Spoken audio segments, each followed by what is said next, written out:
এবারে আমরা যে পবিত্র দরবারটিতে এসেছি সেটি সিফা সালাহ সৈয়দ নাসির উদ্দিন রহমতুল্লাহ আলাইহের পাক দরবারে।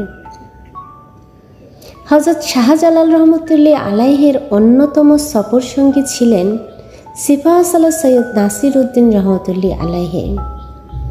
সিলেট বিভাগের হবিগঞ্জ জেলায় মুরাবন্দর নামক স্থানে সিফা সালাহ সৈয়দ নাসির উদ্দিন রহমতুল্লাহ আলাইহের পবিত্র মাজার শরীফটি অবস্থিত। আর তিনার সঙ্গে 120 ওলি আউলিয়ার পাক রওজা মোবারকও এখানে অবস্থিত। তবে কষ্টের বিষয় হচ্ছে এই পবিত্র জায়গাটি দিনের বেলাতে আমাদের পৌঁছানো সম্ভব হয়নি।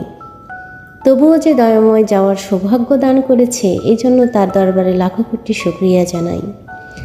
আমরা যখন পবিত্র দরবারে পৌঁছেছিলাম ঠিক তখন রাত 1-2টা বাজে।